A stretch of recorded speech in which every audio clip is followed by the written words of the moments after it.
Welcome everyone. Here we are. Welcome everyone to a jointly delivered Growth Hub and International Synergies webinar on the introduction to net zero for business leaders. Purpose of this event is to essentially provide an introduction to the concept of net zero for business leaders throughout the West Midlands and discuss the initiatives and support programs that are available to organisations that either have a net zero target already or maybe don't have a net zero target and are looking to establish a strategy and a date at which to hit net zero. What we're really looking to do with this event is to demystify the concept of net zero a bit and indicate that and demonstrate that it's not necessarily something that's to be feared and that it can be a business opportunity when viewed in the right way and with the right kind of support as well. So we've got a fairly action-packed agenda today, as you can see. I'll just give you a very brief kind of a run through of what we'll be looking at. First, we're going to be providing a bit of international context by receiving an overview of the global race to zero and some national net zero business targets, which will be delivered by Sam Lux from the Department of Business, Energy and Industrial Strategy. Secondly, Anna Bright from Sustainability West Midlands is going to provide us with some regional context and provide an introduction to the West Midlands Net Zero Business Pledge, which is essentially an initiative designed to support SMEs on their journey towards net zero. We're then going to hear from Stephen Greenhall from the Warwick Music Group on how they've embarked on their sustainability journey and how they're working towards their own net zero target coming from a position of a manufacturer. Christine and myself will then speak about the support available from the Growth Hub for both businesses that are strictly low carbon, fall into the low carbon definition, as well as the support available for businesses that may not be low carbon organisations, but are interested in beginning their sustainability journey and establishing that net zero target. We'll then move on to Ian Humphries from International Business Synergies, who's going to be discussing the actual implementation of a net zero journey and how businesses can work towards that strategy and the support offered through the BASIS project that is available. Finally, by no means least, we're going to have Chris Brewerton from the Greater Birmingham Chambers of Commerce discuss the Eco Pledge and a general sustainability update on the policy side of things from him.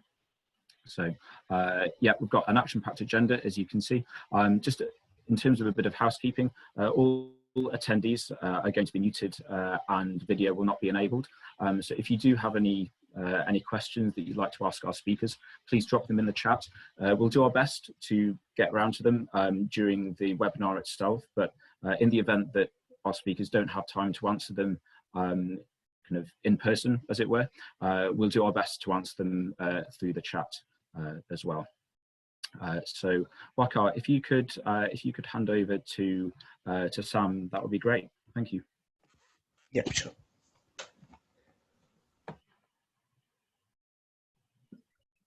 Shall I go? Yes, please. Yeah. All panelists. Okay. Hi everyone. Lovely to be here. I'm Sam from the Department of Business, Energy and Industrial Strategy. You might know it as BASE.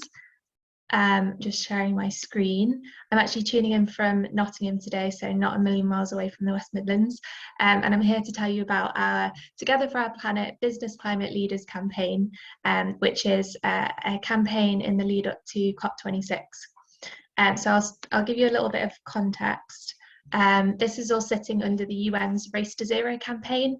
So the Race to Zero is the largest alliance of organisations all over the world committed to net zero emissions by 2050.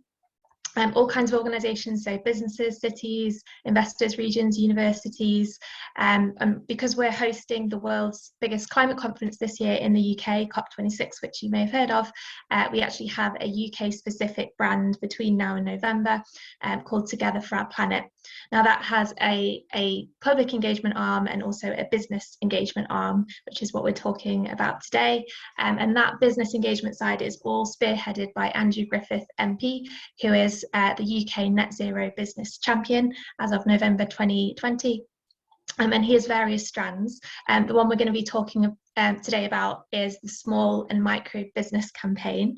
So it's a mass mobilisation campaign aiming to sign up as many small businesses in the UK, so with businesses with fewer than 250 employees, to that Race to Zero campaign. So firstly, why SMEs?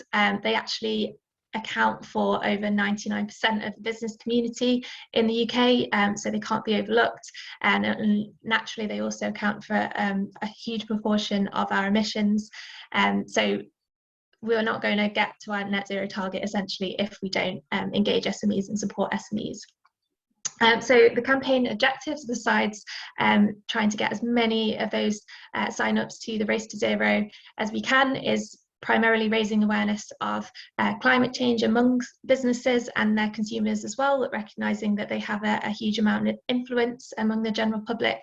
Actually, research shows that most businesses in the UK do know and care about climate, but often they don't know what to do. So another major pillar of the campaign is encouraging businesses to take up specific actions, so it's just kind of spelling out what they can actually do, but also recognising that it's a very difficult time at the moment, so trying to provide a nice range of options to suit all businesses' needs. And then finally generating as much momentum as we can in the build up to COP26 in November, which will take place in Glasgow. So this is a very high level timeline. We've officially launched our campaign about a month ago now, so the end of May. We're continuing to make improvements to our campaign website, which I'll come on to in a minute, and we also have a series of regional events. So we've had 4 and we've got a couple more in September, and then of course our final deadline is COP in November. We have various levels to this campaign. So at the national level, we have not only the government's sort of regular communications channels, but also a really exciting task force of really large influential organisations that Andrew has convened. So we have Google, NatWest, Unilever, BT, Amazon, Tesco, really wide range, who are all committed to helping us reach the small business community in the UK via various and creative ways, which is very exciting. We have that series of regional events called Your Business Journey to Net Zero, which I mentioned. Then we have place-based engagement, so trying to work with local authorities and other local organisations to reach individual business communities, trying to create really relevant content. So this is a good example of that. And then finally we have sector specialisation as well. So we have a monthly working group of mainly trade associations and other industry leads and academics who are helping us to shape the campaign and make sure that the content is relevant to their members, and then also helping us to disseminate to a really wide range of small businesses as well. So we've had a lot of really exciting activity so far, and a lot of press attention. We are placing a huge emphasis on case studies, so we think it's a much more powerful message if it comes from other businesses rather than just government. You know, if a small business has seen the benefits for themselves and are doing really exciting things, that's more likely to resonate with businesses than just us saying do this and do that. We're really excited that Stephen from Warwick Music Group is here today. They've signed up to the commitment, and they're here to tell you more about what net zero means to them and what steps they're taking on a practical level. So the launch, as I mentioned, we launched on the 28th of May. It was really exciting that task force, so all those big organisations helped us to create a really big buzz via their comms channels. We did also have one in-person event at number 10, so Boris Johnson welcomed about 10 small businesses down to Downing Street to talk through what they've been doing. BT put the campaign on their BT Tower, which was exciting. So now it's just about how we keep that momentum going. So we do have this UK Business Climate Hub, which is the digital home of the campaign, which we can send you a link to maybe in the chat. So the idea is that this is a one-stop shop for businesses who are looking for support and advice on net zero. We recognise that there's a huge amount in this space. There's so many different campaigns and pledges and initiatives. So the idea is that this is hopefully pulling all of that together. It's kind of a central spot to get all of the latest guidance, obviously to sign up to the global campaign, but also finding other case studies, upcoming events, and sort of seeing the national picture. It's very iterative, so we have a live site at the moment, but we're constantly making changes. So always welcome feedback. So this is what it looks like. This is actually essentially a UK reskin of a wider site called the SME Climate Hub, which is the global portal to that Race to Zero. So small businesses all over the world will access Race to Zero via the SME Climate Hub. What we've done is to work with that international team, because we thought it made the most sense, rather than starting yet another website, to kind of be a part of that officially, but create a landing page which is specific to UK businesses, and also particularly tailored to the micro side of the SME spectrum, recognising that those businesses, those very small businesses, are the least likely to have resource and staff available to dedicate time and money to sustainability. So we want to make sure that the messaging is accessible to everyone, so even sole traders can have a go. So as I mentioned, very much case study focused, really trying to tell those stories. So always looking for new businesses to shine a light on. So if you are one of those, if you're taking steps to reduce your emissions in any way, really love to hear from you. We're leading with really positive messaging, so just talking about future-proofing your business, being ahead of the curve, reaching new customers, saving money, emphasising that net zero is a lot more than just emissions. This is the cross-cutting advice that we have at the moment. So obviously small businesses are very diverse in terms of what they do. Their kind of functions and their premises, so it's quite difficult to find advice that will be helpful to everyone. This is a start, but we're actually also working on some sector specific advice. So we have a sector filter function on the way. So say if you're a pub, you can navigate to hospitality section and get more specific advice to you. So that's on the way. These are all kind of drop down items, so you can find out more information and links to other tools and guidance as well. This is what the climate commitment looks like, so you can navigate to this from our landing page, but this is again on the wider global site, so it's the same for businesses all over the world. The commitment essentially means net zero by 2050 at latest, halving emissions before 2030, and then disclosing a yearly progress report to the SME Climate Hub, who represent the UN in this instance. We have a tools library on that wider global site as well, so helps you through the various stages of the net zero journey, and we've recently added, again, after sort of responding to feedback that original tools library was a bit too much. There were too many things going on, too many tools essentially.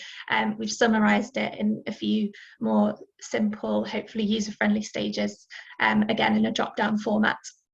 I thought I'd just share with you some of the latest stats that we have at the moment. So as you can see, UK are well and truly leading the way at the moment. As of, I think, yesterday morning when I put this together, we had 1,138 sign-ups. The next best is the US on 39. I thought it might be interesting also to show you a breakdown regionally of what that looks like across the country. So London are making up the biggest slice of those at the moment overall, but actually this week not doing so well. South East England are doing better, and West Midlands are on about 6% at the moment, so it'd be really fantastic if you could help us to increase that proportion. And then I'll just finish.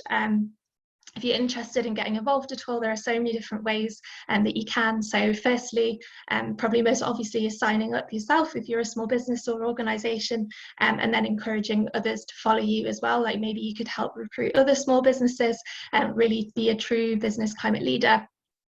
promoting the campaign via your own social media channels and newsletters and events. We're really excited to drop into things like this, so very much welcome those kinds of invitations. Sharing tools and opportunities as they come along. So as I mentioned, it's very iterative, we're adding things all the time, so if you can help us to promote those new exciting developments as and when they happen, that would be very much appreciated as well. Synergizing Race to Zero with your existing events and campaigns, so it's likely that you have things going on as well, so if we can cross-pollinate and make sure that it's all in line, that's great too. And then finally, as I mentioned many times, case studies are very important to us, so if you do have an exciting story or you know anyone else who does, then please get in touch. I can put my email address in the chat, and I'm also quite good at checking LinkedIn, so I'm Sam Lux, if you do want to get in touch, or you can do so via Will. How am I doing for time? I think that's about right, isn't it? I think that's about right. Thanks, Cool. Sam. Yeah, and we'll be dropping any further information into the chat, as well as a follow-up email as well. So now what we're going to do, Wakar, can you run the first poll, please? We're interested to just to take a quick barometer, I suppose, of the attendees on the call, where they're at with their own net zero journey and the kind of their confidence, I suppose, with making progress on that. So hopefully you can all see that now, and if you could vote on that question, that would be great. First question, please. Yeah. Just the first question, yeah. So the question is, how certain are you of the steps required to hit your net zero target?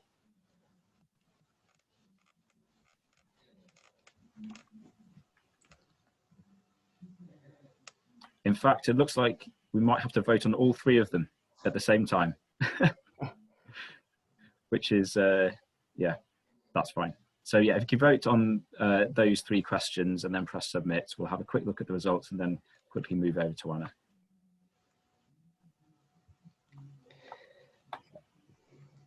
Okay, Wakar, so once you've got those results in, can you quickly read out the results, please, as a percentage? Yes, of course. Sorry, they're just building up as I speak. Sure. Yeah, of course, I'll read them out. Anna, I think for the moment, what we'll do, if you could crack on with your presentation, we'll maybe look at these results after you've done your segment. That sounds good.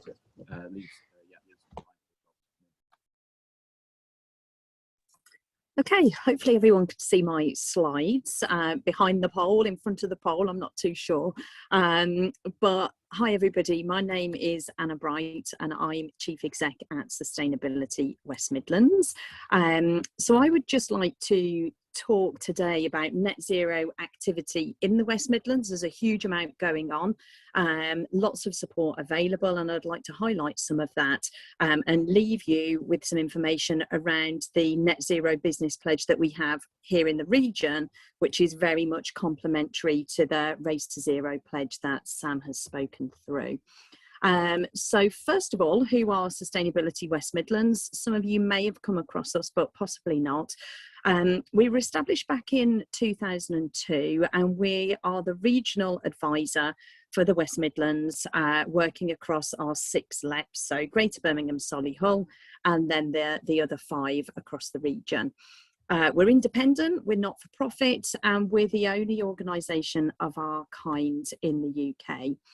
So we've got almost 20 years of experience of working in the region, and everything we do sits in line with our vision and an accompanying roadmap. Now, the vision is that we are leading and contributing to the national target of greenhouse gas emissions by 2050, but also, and I think really importantly, thinking about health inequality and driving inclusive growth.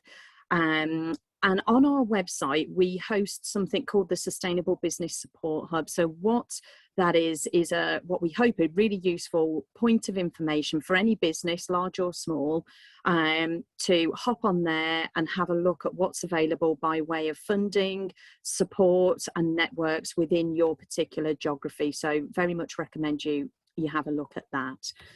We're a membership organisation and we've got around 100 members now. You can see the majority of them there, ranging from really big global companies down to sole traders, charities and public sector as well. And we really try and work with our members to promote their sustainability related activities. So if this is something you're working on or gonna do more of, then please do get in touch and hopefully we can help. So I wanted to just talk through now the activity happening across our region on the move to net zero. So pan-regionally, we have the Midlands Engine covering the East and West Midlands.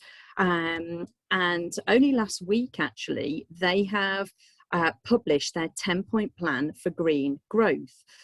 So the Midlands Engine itself brings together local authorities and the Combined Authority, LEPs, universities and hundreds of businesses and charities. And over the last, I think it's about 6 months, they've been consulting with those organisations to develop this green plan. So the plan prioritises actions around places and energy, as you can see on the screen, but also around enablers like innovation and finance and, of course, our workforce.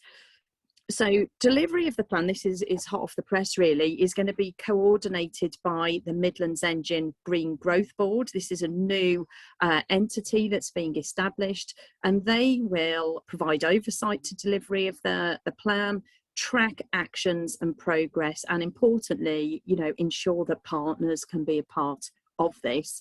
So hopefully there's a role for all of us in that. And the board itself will be supported by particular technical panels when they need expertise, and again maybe a role for some organisations here as part of that. Of course, we then have the Combined Authority, who have a really key role in driving net zero across the region through their devolution programme. So this is where they have power and budget from central government and are able to focus on particular areas of delivery in the West Midlands. So they predominantly work across the 3 LEPs in our region, so Birmingham, Solihull, the Black Country and Coventry and Warwickshire. And at the moment they have power over areas like economic growth and recovery, transport, house building and regeneration, and jobs and skills. We ran an event ourselves actually last week on net zero, and we had the Mayor Andy Street along to that, and he was talking through some of the increased devolution powers that the Combined Authority are hoping to achieve over areas like energy, retrofit and electric vehicle charging. So hopefully we'll have clarity on some of those areas in the next few months. So again, reasonably recently, the Combined Authority have agreed the first of their 5-year plans towards their overall plan to net zero by 2041. So you can see a snapshot of that there. There's a lot of detail if anybody wants to read into that. And to achieve this elements of these first 5-year plan, they're working with various partnerships and have very defined area, sort of work streams really, including ways to work with business, which I'm going to go on to now. I did pop in the chat earlier details of a key conference that's happening in the West Midlands on the 13th of July, which is being organised by the Combined Authority in partnership with UK 100. If you're interested in finding out more about what's happening in the region, how COP can be an opportunity for us, then I would recommend joining that event. So I mentioned the way that the Combined Authority are hoping to work with businesses on their net zero plans. And one of the ways that they do that is through their partnership with the Innovation Alliance for the West Midlands. So bit of a mouthful, but what it is an alliance of organisations that are active or interested in science and technology-based innovation. And the Alliance has 2 main objectives. So firstly, to build and grow a thriving innovation ecosystem. And secondly, to really push forward a pipeline of innovation activity. So this isn't just talking about it, it's actually driving projects. One of the main activities of the Alliance at the moment is supporting something called the West Midlands Innovation Programme. And this is an initiative from the Combined Authority, which is really aiming to support businesses to drive innovation across various sectors, including low carbon. So in terms of the support that's out there for businesses, we've established something called the Virtual Innovation Team. And what you can see is that you've got 8 people who are set up to support businesses according to their sector. So from our side, my colleague Alan Carr, on the top row there, he and me actually are available to speak to any business who's thinking about doing something innovative related to low carbon. Come and have a chat to us and we can tell you more about how to get involved and benefit from the support. Equally, if you're in aerospace, if you're in construction mobility, you can see the different sectors there. There is somebody there to help you. So please tap into that resource. The other aspect of work from the Innovation Alliance is their support for networks and linkages. So bringing people together to do things more efficiently. So lots of different ways that they do that, but one of the key ones is through the working groups that they run. So we've been running something called the Innovative Low Carbon Working Group for about 8 years now. And that is a network really well established, about 100 businesses, universities, academics, charities, and the public sector as well, that comes together with the sole purpose of collaborating on low carbon projects. So if you've got an idea, a product, a solution, and you're looking for partners and inspiration on how to work together, that's the place to do it. So again, do let me know if you would like to get more involved in that network. So I'd just like to finish with my last few slides on the West Midlands Net Zero Business Pledge. Now, I'm sure some of you are thinking, well, hang on, we've got the Race to Zero nationally. How does the pledge in the West Midlands fit with that? Well, I think it fits really, really well, and it's particularly relevant for any organisation that has a presence in our region and wants to contribute to the 2041 targets of the region. So this is something, it came from an idea from the Mayor's Economic Recovery Forum about, I think it's probably about a year ago now. The Mayor was working with a group of businesses to think about how to support the region's businesses coming out of COVID. And a suggestion from those businesses was actually, we'd really like some kind of local pledge that we can all buy into. So we then started working with the Combined Authority, but also with a group of businesses and business advisors to develop the pledge. We really wanted it to be appealing to businesses and to really have an impact.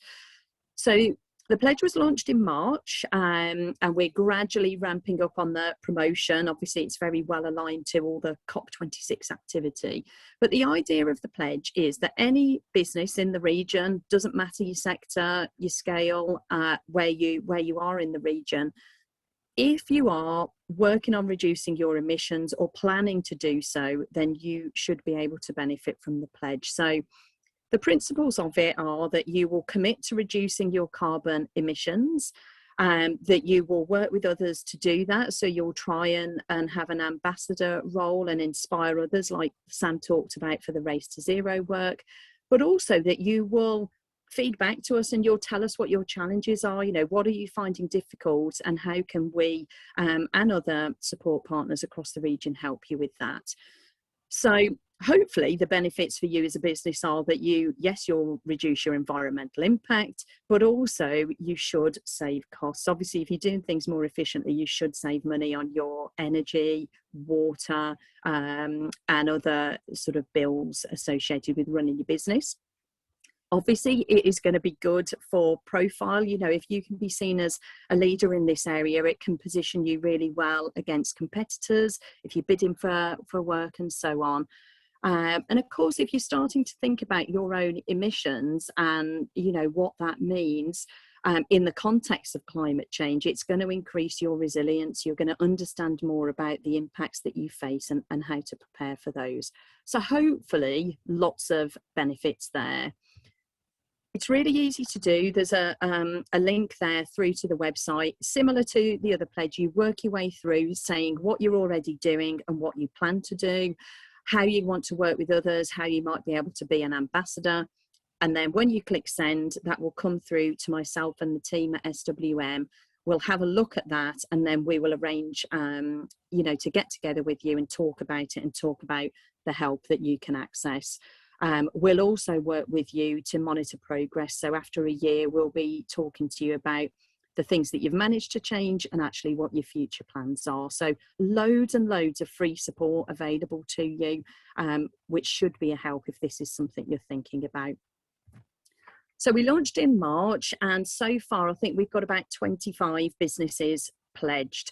So quite envious of the numbers that Sam was talking about, but you can see from the slide there, this is just a sample. We've got some really big businesses with local presence like Arup, BT and Shoesmiths, all the way down to micro enterprises and other organisations that you perhaps wouldn't necessarily associate with net zero activity. So media companies, festivals, the football association. So a really broad range, and I really hope that maybe some of you joining today will be able to think about making your pledge.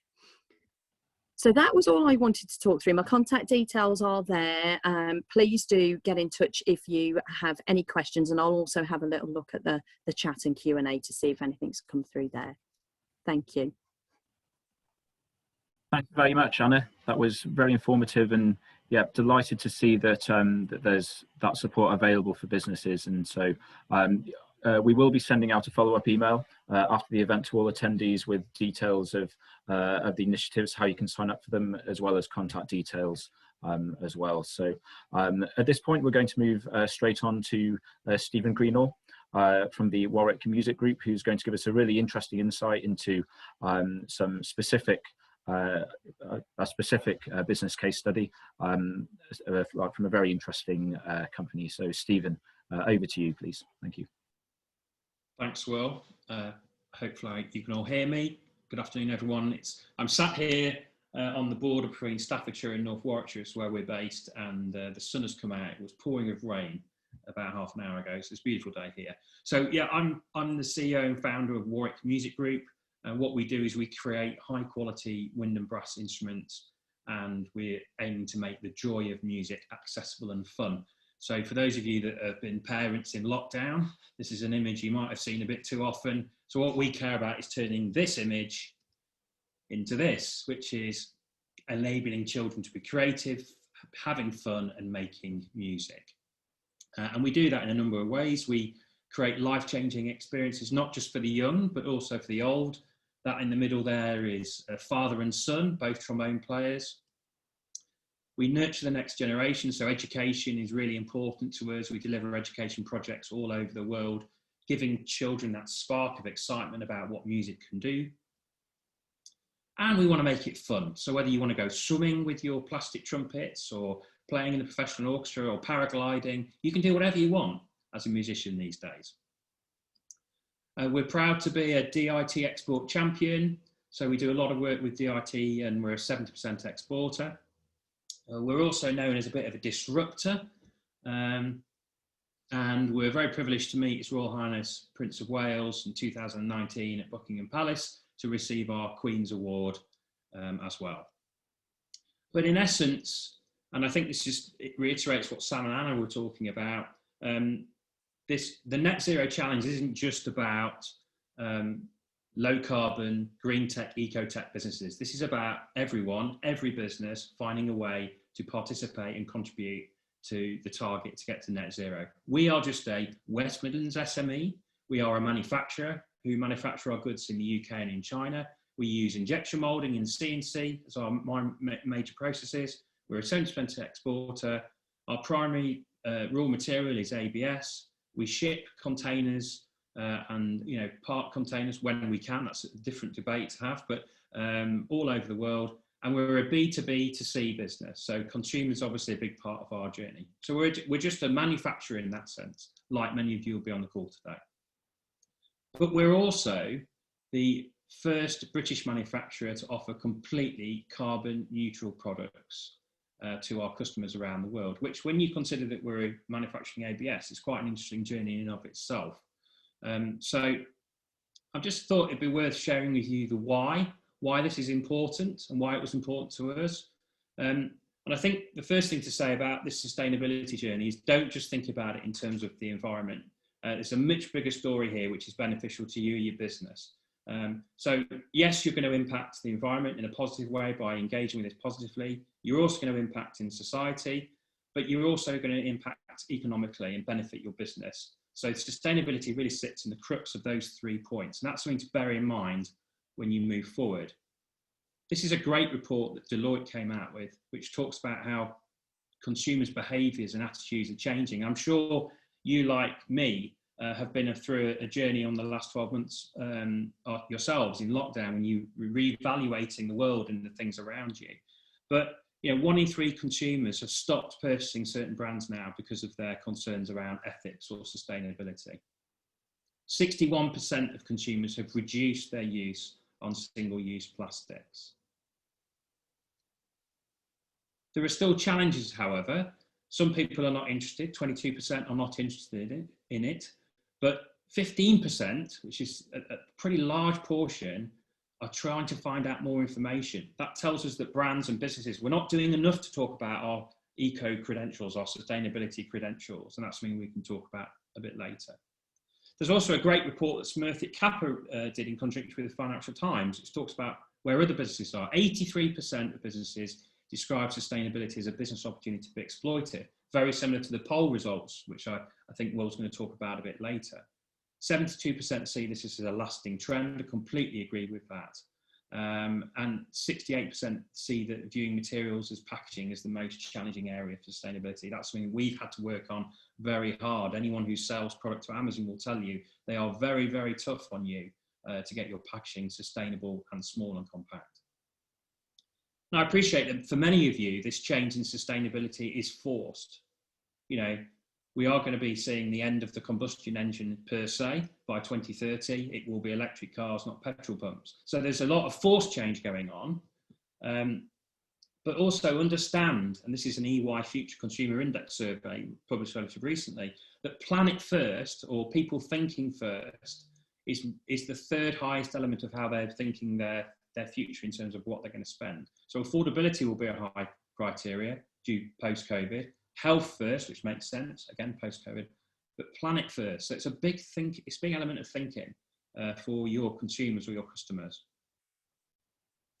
And 40% of people will pay more for sustainable products.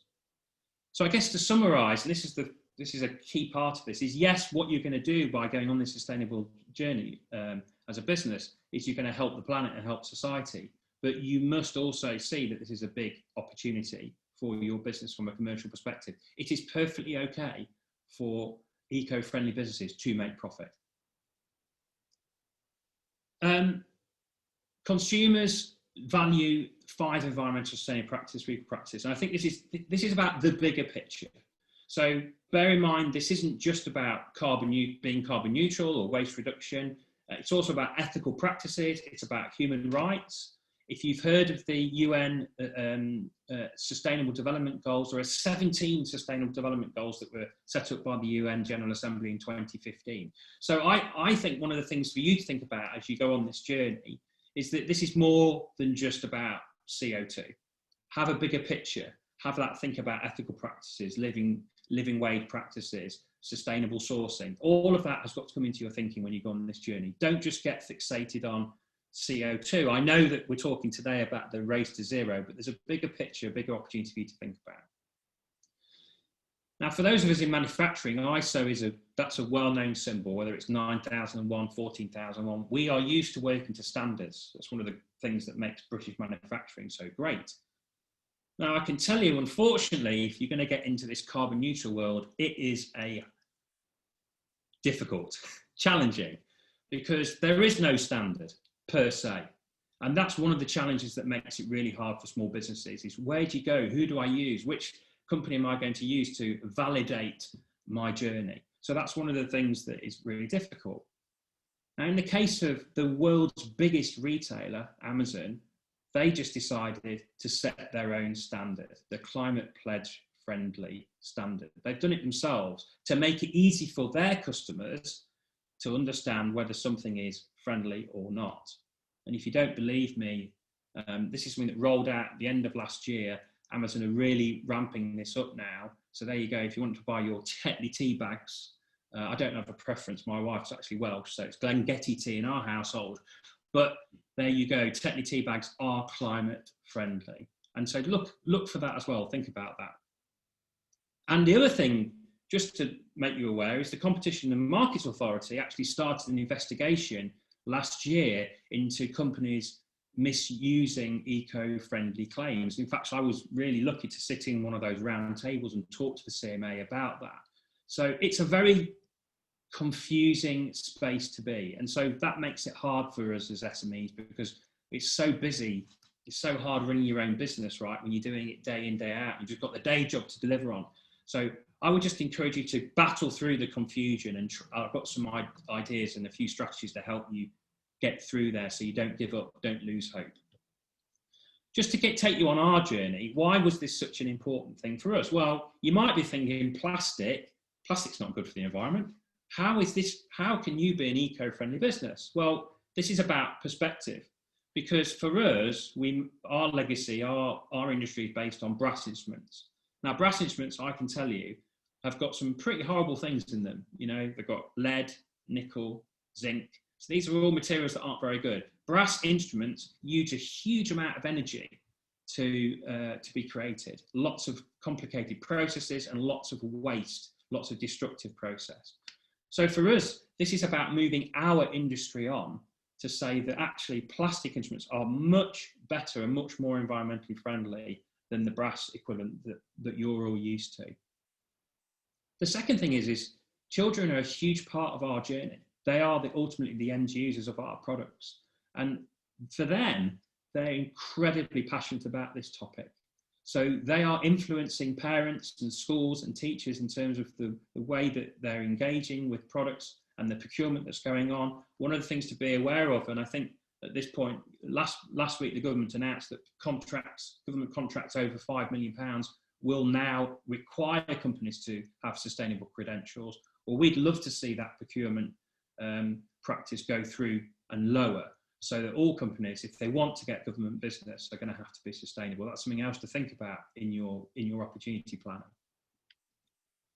Sourcing is really, really important. We used a company called ET2C. They're a global sourcing business with support all over the world. And they're excellent at doing ethical and sustainable sourcing. So we get factory audits. We make sure that everyone's being paid properly, being looked after properly. They check the supply chains for us. So this is really important. You're working with a partner that understands sustainability themselves. The next thing we did on this journey was we started researching. We've got some help through a small ERDF funded project with Keele University, and we created this essentially carbon calculator for the options of sustainable end of life for ABS musical instruments. We were just interested for an independent organisation to look at our whole cycle of our products and give us some insight in how sustainable was it. And the results were encouraging from that report, actually, because what we found was that the nature of the material we use, the way that we create it, all those benefits we're bringing added bonus to our consumers and to the environment as well. But we had to do more. If we wanted to become fully carbon neutral, then we had to really delve into the weeds and the detail. And I showed you earlier that slide with hundreds of logos of carbon neutral. I mean, that was a nightmare trying to find the right company. But in the end, we found this one. I'm not saying they're the only one, but they were great with us. Carbon Footprint. And what they did was we worked with them over a period of many months to go through our complete supply chain. Now, I know this sounds really daunting, but the reality is that this was really important work, and it also lightened us to some areas of our production where we needed to make changes. But we went through the whole supply chain. We looked at when the goods were moving, the boats that were going on, the ports they were going to, the end destinations they were getting to, and we created essentially this calculator which told us what the cost of our instruments were from a carbon perspective were. And then we did two things. The first thing we did was we worked with them on identifying some projects, real projects, tangible projects to offset. So we offset all of that carbon right the way through to when the customer receives our product. And the second thing we did was that we worked then with our supply chain about trying to strip out those high carbon elements of our production process. So in our case, one of the surprises was that our bags, which is really a secondary product, it's not the main instrument, our bags were actually quite uncarbon friendly. So we've been sourcing new bags, more environmentally friendly bags, which we'll be putting into the production next year, and that will lower our carbon offset. And we're going to keep making steps to, we're driving electric cars, we're sitting in a building which is powered by wind power. We're making all these steps, all these little steps that we can to improve our carbon footprint. The other thing that we've done is we've shared this journey openly with our customers. So whether that's with our distributors, our dealers, our consumers, we've just put it all out there. We've taken them through everything that we've done, and we keep updating that on a regular basis. And it's really getting a lot of traction and feedback from our customers, which is important. And of course, as Sam mentioned at the start, we signed up to this is the SME Climate Hub. It's the same, essentially the same hub. There are lots of pledges, and I noticed Anna talked about her pledge as well. But we went through here. There's some great resources on this site. I think bringing all that together, what I'm really trying to say to you is that this is a journey. It's definitely a marathon, not a sprint. You aren't going to get to the result quickly, but just do these things one step at a time. So just to finish, 7 quick points. The first thing I would urge you to do as an SME, if you're interested in this space, is consult with your stakeholders first. So that's your staff, your customers, your suppliers. Talk to them about this journey that you want to go on and how they think, what they think about it. I would urge you to look at the business opportunities. We are the first UK manufacturer to offer carbon neutral products. We won't be the last, hopefully, but being first is a benefit, and it certainly brings us business advantages, and we are seeing those advantages coming through in our orders right now. The third thing I would say is find a trusted eco partner, especially if you're going to go through that carbon neutral process.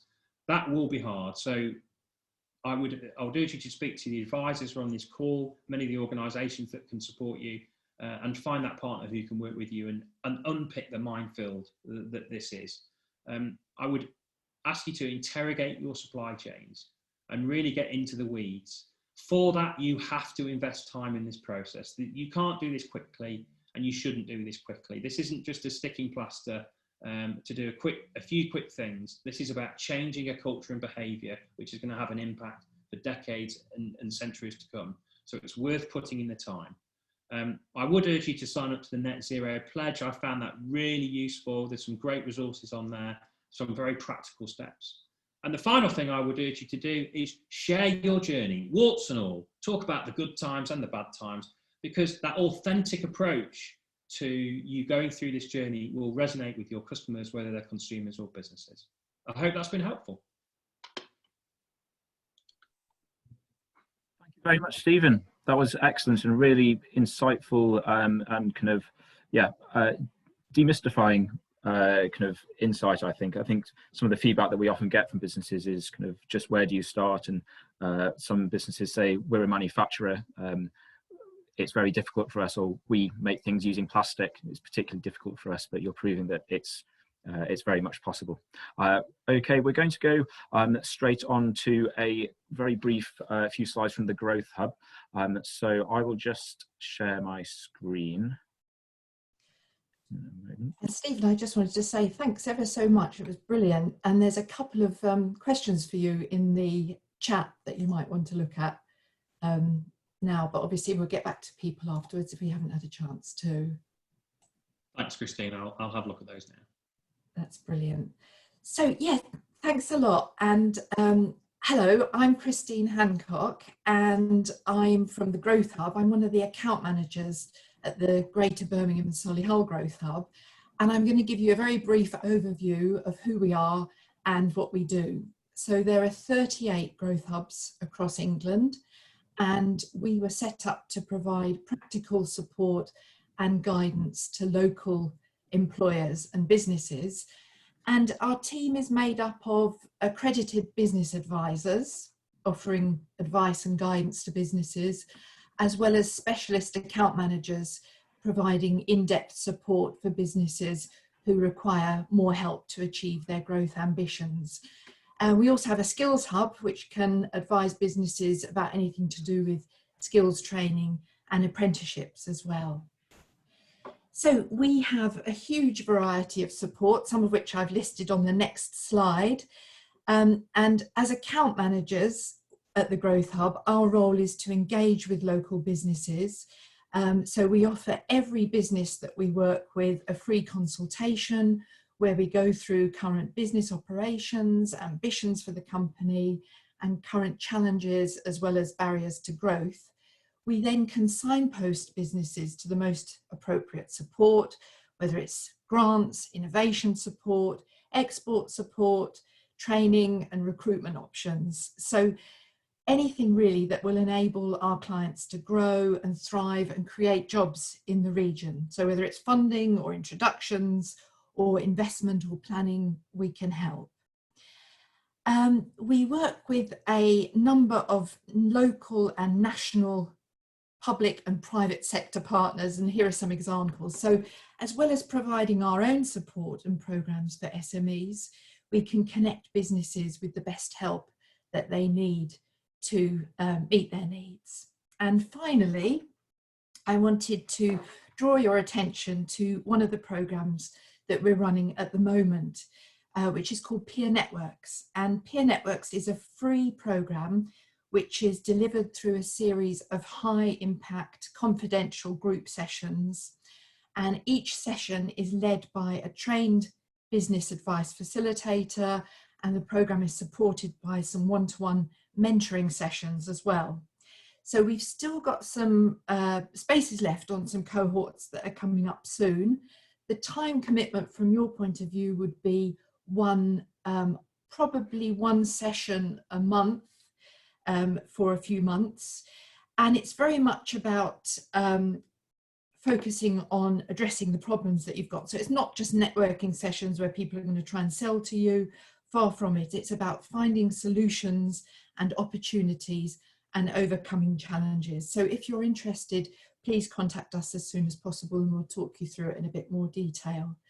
So now, thank you very much. I'm going to hand over to Will, who's my fellow account manager, and he's the low carbon specialist for our region. Thank you very much.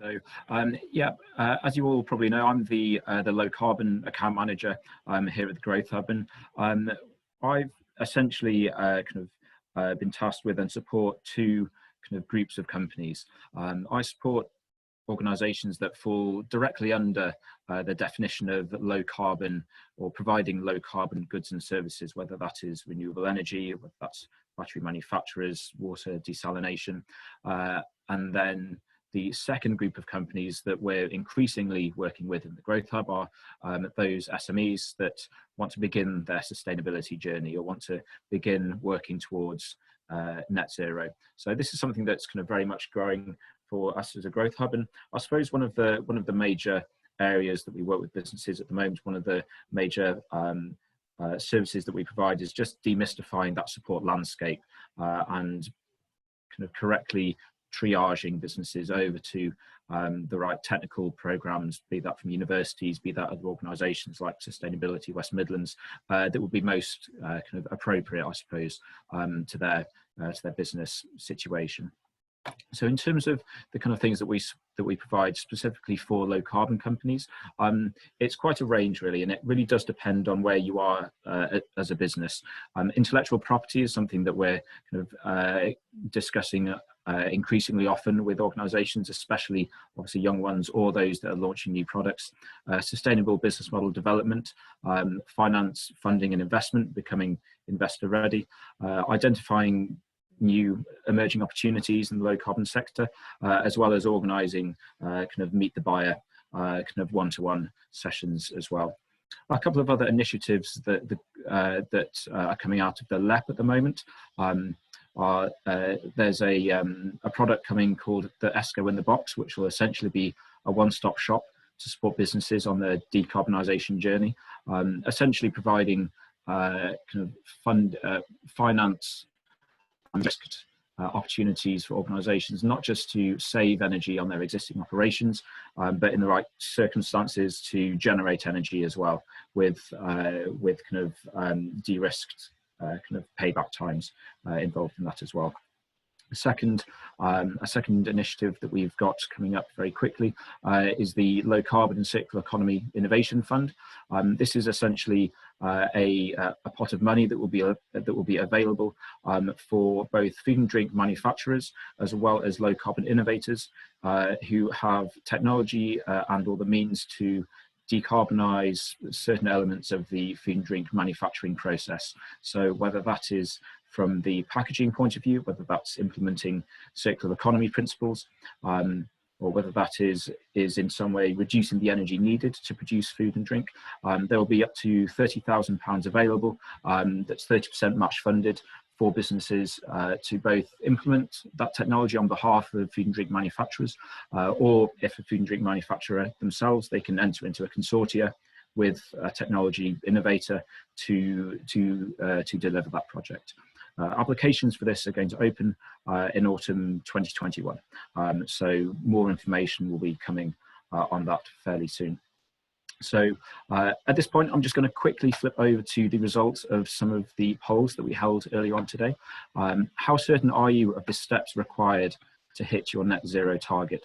So the majority on this call are fairly certain. They've taken some initial steps. Others, kind of moving down, 34% have said that they do not have a net zero strategy or target, and 11% are very certain that they have a defined strategy to hit net zero. So I think there's, it's kind of great to see that companies are beginning to take those steps, and it's clear that the support that is on offer is kind of, I suppose, needed in the industry based off this call, at least. So the second question that we had was, do you perceive net zero to be a challenge or an opportunity for your business? The majority on this call believe that it's an opportunity in terms of improving our carbon impacts will deliver a clear market advantage, or whether that again is from customers such as major capital projects demanding that they want to see a business's decarbonisation plan before they enter into a works agreement. 14% said that net zero is a challenge at the moment, something that they feel that they should address, but they're not quite sure of the business benefits, and 9% are kind of not sure. Hopefully that number will reduce after this call. And then the final question that we had was, to what extent do you feel you have the tools and the knowledge to hit your net zero target? 54% are fairly certain that you have the capability to hit net zero. 37% said that we do not have the tools and the knowledge to hit net zero, and only 9% are certain that you've got the tools and the knowledge. So real opportunity there, I think, for some of you to use the SME Climate Hub that Sam mentioned earlier on in the call, as well as approaching Anna and the Sustainability West Midlands team, as well as the Growth Hub, to kind of help you on that sustainability journey. So having raced through those, I'm now going to hand over to Chris Brewerton, the Divisional Director from the Greater Birmingham Chamber of Commerce, to discuss the Eco Pledge. Chris, over to you. Yes, thanks, Will. I just wanted to say quickly, it's great to be invited to deputise for Katie Hale, our previous Sutton Coldfield president, who's done a lot of work around the Eco Pledge, and I'll just share my screen while I'm saying that. Sort of compliment Stephen Greenhall on his journey. Now I've met Stephen previously. It was great to sort of hear an update on his story, which is fantastic. So you can see the screen there. So yes, for those of you who don't know, I'm Chris Brewerton. I head up the chamber in Sutton Coldfield, Lichfield and Tamworth as a local divisional director, but also work across Greater Birmingham chambers, of which we work with many people on the calls across the area. A couple of things I wanted to sort of share really today was 2 points. The wider sort of Greater Birmingham plans that link into many of the things that have already been discussed, but perhaps a bit of an example of what can be done when you do sort of go on an eco sort of pledge journey, like our president Katie Hale did, who can't join us today, but she was chamber president of Sutton Coldfield Chamber for just over 2.5 years, and launched her sort of Eco Pledge event with a lot of local partners. So international synergies and SMEs were involved, but also the Arthur Terry Learning Partnership, which is a collection of Sutton, Lichfield and Tamworth schools. And when she launched the Eco Pledge at our business fair in June 2018, it was just amazing. And the picture shows there how many sort of young children got involved, and young people were really sort of positive around the pledge. And it was a great afternoon where we launched the pledge. Essentially, it was to encourage local Sutton, but also Birmingham businesses to promote how they have or are planning to become more sustainable. Katie worked with Wesleyan at Moor Hall Hotel. Charlotte Watkins, a speaker about how to use zero waste, spoke at a West Midlands Sustainability Conference around the Eco Pledge campaign in November 2019. And then in January 2020, we had an Eco Pledge Award at our local Sutton, Lichfield and Tamworth awards. And it was all really sort of ran by Katie and promoted through the chamber channels. Really worked with some really good partners and positive people involved through the course of that area. Some of the sort of local successes that we wanted to bring to, and some of these do cover international synergies, I think, who we're going to speak in a moment. But Sutton Coldfield Town Hall reduced all of their single-use plastics at their venue, and also worked with Experienced Energy Solutions to improve their energy usage. Moor Hall Hotel committed to continuing their biodiesel plan for recycled oil, and a lot of ongoing green initiatives. And international synergies, as we just previously mentioned, really put some great reviews and energy reviews with a number of businesses locally that saved money and energy as well. And really the Eco Pledge was a start of a chamber sort of policy decision run, I'm sure, by the lobbying as well, by some of these people on the call as well, to bring on Will Hargreaves, who's our environmental policy advisor. More on him in a moment, but really, again, recognising the importance that businesses have to look at this eco and sustainability side, as has been referenced by the speakers previous to me, in sort of a major decision from around our awards as well, the Greater Birmingham Chamber Awards, which are next month. The Excellence in Sustainability Award is now part of that for the first time, and I believe there's a couple of businesses on the call that are shortlisted for that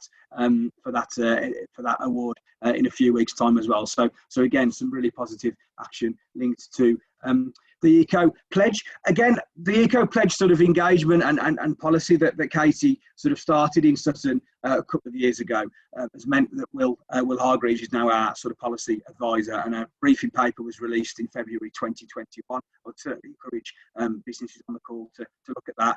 And that really looks, as has been previously mentioned, on the opportunity, the risk, the how to change your expectations. And I think Stephen made a great point there about working with your stakeholders and your business suppliers, and really the increased legislation and regulation. We all know, and having gone through the last few weeks and months with the Clean Air Zone in Birmingham, there's a lot of things happening locally, and really, this briefing paper hopefully brings that together, which does bring me on to some of the support. I know Will just mentioned there, I'm sure, and I know Will works locally with Will and our policy team, and again would really encourage to engage through the LEP and engage through different areas as a chamber. We encourage our members to do that and get that support and work through those areas. This also brings us on to the Sustainable Business Series 2021 for Net Zero. This will be taking place in October 2021, increasing awareness and stimulating action on those net zero discussions. And I'm sure will involve numerous people speaking today linked to those campaigns, or I certainly hope that's the case. Key topics around energy, circular economy, transport, sustainable business management, and really bringing together a lot of the best practice and guidance from our chamber network, key regional and national figures. A lot of it will be online, so video conferencing across our digital channels like today. And really just a quick sort of update on what that will look like. So webinars at a major summit, probably 50 plus partners linked to the sustainability sort of series, various podcasts, videos and blog posts. So what I would really sort of encourage is to engage with us as a chamber through those partners, through those areas. If you're a member of the chamber, fantastic. If you're not, still do engage with us. We want to hear from as many businesses as possible. Will, our policy advisor, is available, as am I, and certainly Katie as well. And really, I suppose, just before we hear from international synergies, is that support and that engagement from a lot of the partners that are members. is really important, and something as a wider Greater Birmingham Chamber, and I know Henrietta, our Chief Exec, and all of our policy team would echo that, is to engage, talk to us, talk to partners, and use probably our channels from a PR and newsletter point of view to get that story out. And I know that's something that both Warwick Music Group and International Symbiosis have done in the past. So a bit of a sort of a flying update from me, and a great thanks to everyone for having us here today, and yeah, happy to have any further discussions offline or in the Q&A. Thank you. Thank you, Chris, for that update. And yeah, I think you've hit the nail on the head where you say it's been a flying update. I think it's been a flying update from all of us today. But yeah, great to see those updates, and great to hear you mention international synergies, who we're going to move on to next for some insight into the kind of specifics in terms of business support being one of the programs available for SMEs in the region. So Ian, I will hand over to yourself. That's okay. Yep, sure. Okay. Right, thank you. It's all gone very smoothly so far, so here's hoping I don't put an end to that great run. Good afternoon, all. I'm obviously painfully aware I'm keeping you all from your sandwiches and drinks, so I'll try and make this as brief as possible. My name's Ian Humphries. I'm the Director of Operations for International Synergies. We're an independent consultancy based in the Jewellery Quarter in Birmingham. And what I want to talk to you briefly over the next 5–10 minutes about is again, give you a brief idea about a free, fully funded project that we run. So it's one of those free support opportunities that the Growth Hub has already spoken about. And a number of other speakers have spoken about in respect of having a partner to help you on this journey. The project that we operate is something called the Birmingham and Solihull Industrial Symbiosis Programme. And to stop people spitting their false teeth halfway across the room, you can shorten that to BASIS. So where the project that we run is relevant to the net zero journey is that where we work is around resource efficiency and circular economy. And that's a vitally important tool in respect of delivering carbon reduction for your organisation. So it's great that when it comes to these types of initiatives that we see fit to pepper them with lots of impenetrable language that mean nothing to most folks. And unfortunately, carbon management is not an exception. When it comes to achieving net zero and a company's carbon footprint, in essence, it can be divided up into 3 areas: Scope 1 emissions, Scope 2 emissions, and Scope 3 emissions. Scope 1 is essentially stuff that's under your direct control. So that might be where you're generating your own energy and power and heat on site for your business. Scope 2 is the indirect stuff. So this is the carbon emissions associated with you buying in power and heat for your business from an external supplier. And they tend to be the 2 that most companies focus in on, because quite often they deliver immediate impacts onto the bottom line of the business. And they tend to be easier to understand and get to grips with in respect of managing the impacts within your own organisation. Scope 3, again, is another form of indirect carbon emission, but essentially covers all the other activities associated with your business. So that might be travel, it could be raw materials, it's the waste that you generate, it's the logistics in respect of moving your products and services around the UK and internationally. And those Scope 3 emissions are often far more difficult to actually get to grips with or find a way of managing. But as you can see from this graph here, they're often the biggest impact in respect of a company's carbon footprint. So quite often you see from sort of 85 to 60% of the overall company's carbon emissions are actually in that Scope 3 area. So in respect of how you can actually start to look at Scope 3 emissions within your organisation and why it's important, this is a graphic taken from the International Resource Panel's report. looking at resource efficiency and its impact on climate change. So this is just, again, a way of reiterating the importance of getting to grips with resource efficiency in your business. And it just shows that as economies, not only in the UK, but right around the world, are growing, the impact of consuming materials and creating those materials and the greenhouse gas emissions associated with that activity is increasing significantly. So just in a 10-year period, we've gone from 5 gigatons of greenhouse gas emissions associated with that production and consumption to 23%, and that's growing year in, year out. And when it comes to actually looking at resource efficiency and the different tools we have at our disposal, again, through CREDS, and CREDS being the Centre for Research into Energy Demand Solutions, which is an academic institution based out of the University of Oxford, they've identified the potential of resource efficiency and being smarter with how you manage your raw materials and minimising your waste productions can have by far the biggest impact on your carbon footprint. So, again, it's great to hear about some of the pledges that we can all get involved with within the Birmingham and Solihull area and even sort of wider across the West Midlands region. But quite often, and again, I count myself in this group, is that I'll make a commitment to something. I'll say, yep, I'll do it, without the foggiest of how I'm going to achieve it. And where our business is positioning itself is that once your organisation has made its commitment and said, yep, I see this as something that's valuable to our organisation and the local and international environment, how do I actually start making those small steps on my journey to improving my carbon footprint? Now, the area that we work in on resource efficiency is something called industrial symbiosis. It's part of, or it's a tool within an area called the circular economy, which is in essence is trying to get businesses to move from this linear model that we all still see on a regular basis. If you take in some raw materials and some resources, some energy, some water, and some lorries or vehicles to move your products and services around as inputs into your business, and then what you do is you produce some products and services, and quite often alongside those, you're producing a waste material, which has an impact on not only the environment, but also on your bottom line, because that, in essence, represents a waste of finance. So what we're trying to do is, through a matchmaking service that we provide, is to introduce you to other businesses, quite often across sector, so not within your own area of expertise and work, but sort of introduce you to businesses that you would not normally come across on a day-to-day basis, creating and facilitating those matches for you such that your waste becomes someone else's valuable input. And that matchmaking process is what we call industrial symbiosis.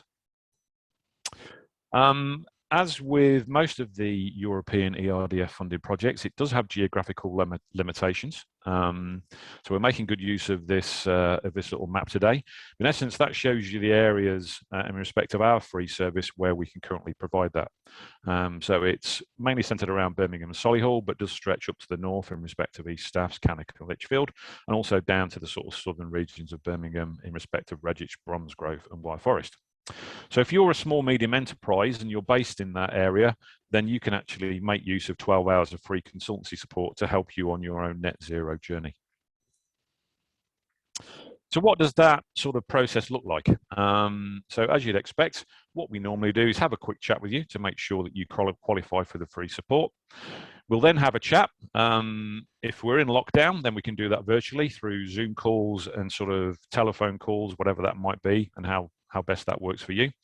But if a lockdown doesn't exist, essentially what we can do is come out and conduct a very brief site audit with you. So have a look around, ask you some key questions and try and establish where you're at now and actually what we can do to make a difference in respect of reducing the amount of waste you're producing or finding you alternative inputs into your business.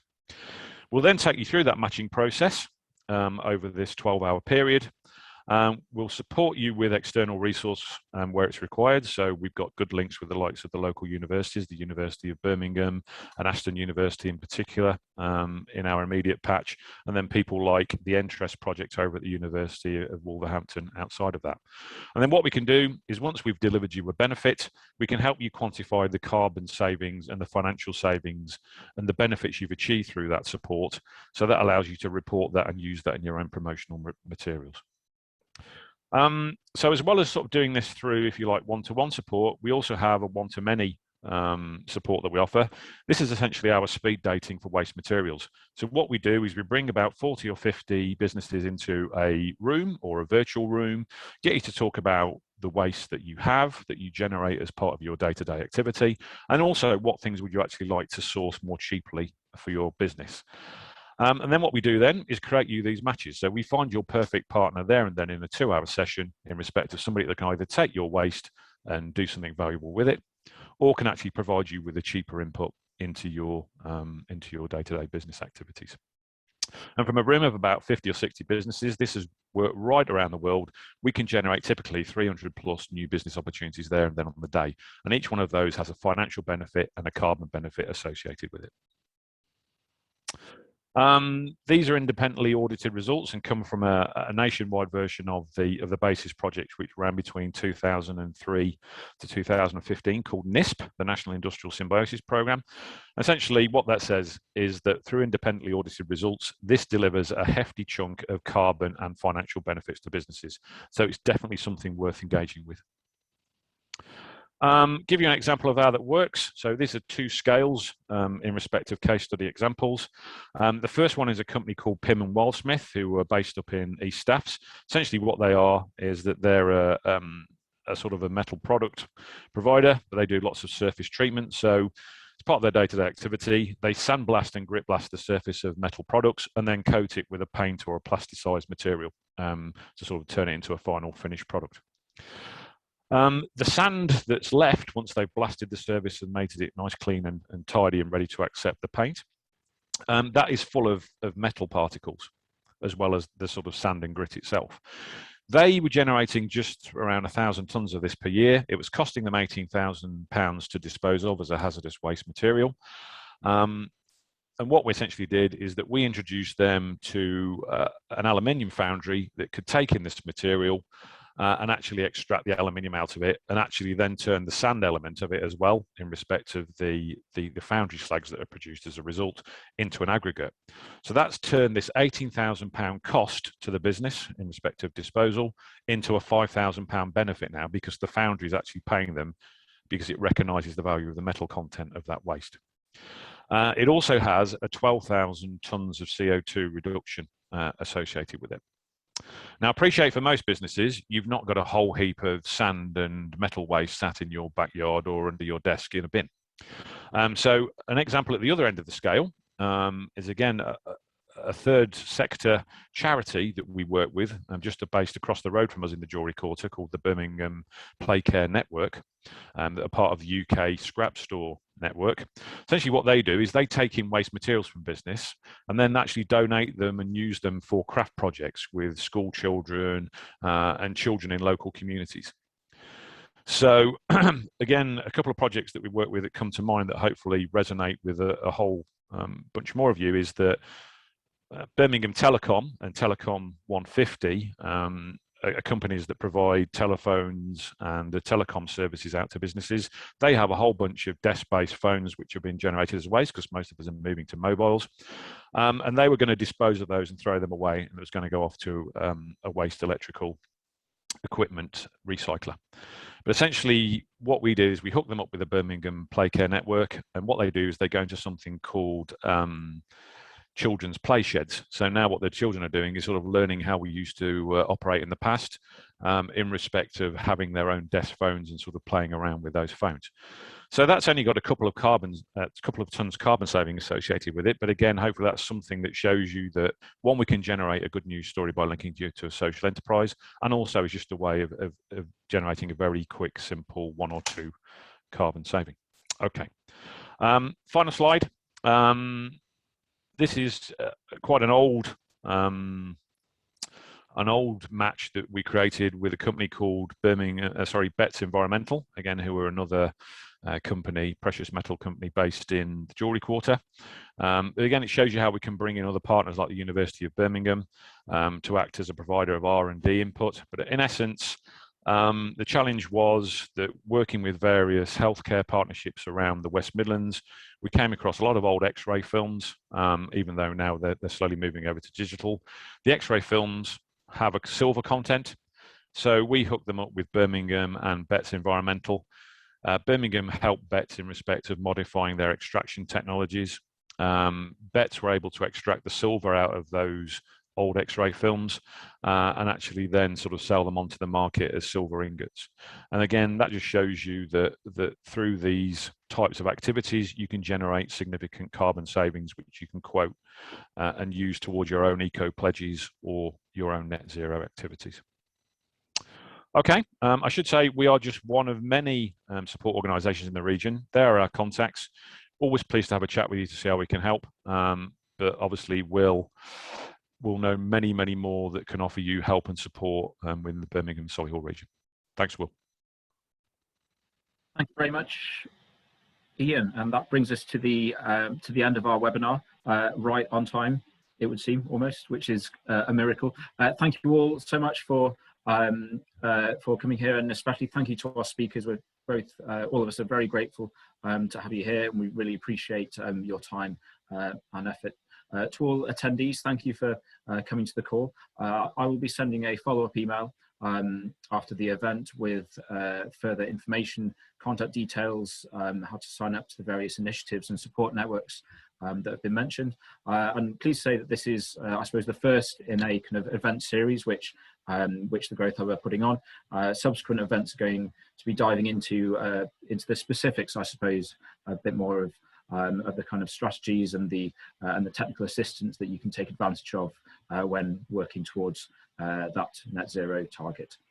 So any further questions, feel free to either address them directly to myself, I think you have my email, or to our speakers whose contact details I'll be passing around after the call. But thank you very much for spending your lunchtime with us, and yeah, look forward to speaking with you soon. Thank you.